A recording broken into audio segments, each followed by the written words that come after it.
Robert de Brus, the first on record of this race of heroes and patriots, a noble knight of Normandy, came into England with William the Conqueror. He was of such valour and so much confided in by William that after his victory over Harold he sent him to subdue the northern parts of England. Before the end of the Conqueror's reign, Brus was owner of no less than 94 lordships in Yorkshire.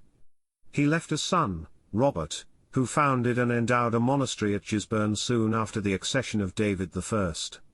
To the throne of Scotland in 1124, he visited that monarch whom he had known at the court of Henry I, and obtained from him the lordship of Annandale. For this princely donation Brus did homage to David. That monarch, invading England in 1138, advanced to Northallerton, where an army was drawn up to oppose him.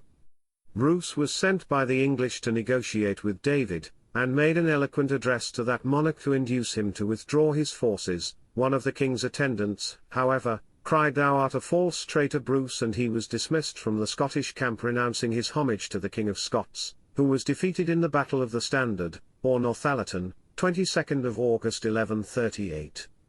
Robert died on 11th of May 1141, and was buried at Gysburn. His eldest son Adam's male line terminated in Peter de Brus of Skelton, who left 2 sons and 4 daughters. His second son Robert enjoyed Annandale by the gift of his father, and thus being liegeman to King David of Scots when he invaded England in 1138, was on his side at the Battle of the Standard, where he was taken by his own father, who sent him prisoner to King Stephen, who ordered him to be delivered to his mother. He had 2 sons, Robert and William. Robert, the eldest, married in 1183, Isabel, natural daughter of King William the Lion, and died before 1191. William, his brother and heir, died in 1215, and was succeeded by his son Robert de Brus, who married Isabel, second daughter of David, Earl of Huntingdon, brother of William the Lion. He died in 1245. Their son, Robert de Brus, was in 1254–55, governor of the castle of Carlisle. In 1255 he was nominated one of the regents of the Kingdom of Scotland, and guardian of Alexander III. And his queen. In 1204, with John Cummin and John Balliol, he led a body of Scottish auxiliaries to assist King Henry III against his rebellious barons, and was taken prisoner at the Battle of Lewes with that monarch. In 1284, with the other magnates Scotii, he joined in promising to accept Margaret of Norway as his sovereign in the event of the demise of Alexander III. He sat in Parliament as Lord of Annandale in 1290, and on the death of Margaret the same year, entered his claim to the crown of Scotland. As the nearest heir of King Alexander III, King Edward I overruled all the pleas of Brus, and on the 17th of November 1292 adjudged the Kingdom of Scotland to Balliol. Brus retired, leaving his claim to his son, the Earl of Carrick, and died in 1295, aged 85. His eldest son, Robert de Brus, was born in 1245, and accompanied King Edward I to Palestine in 1269.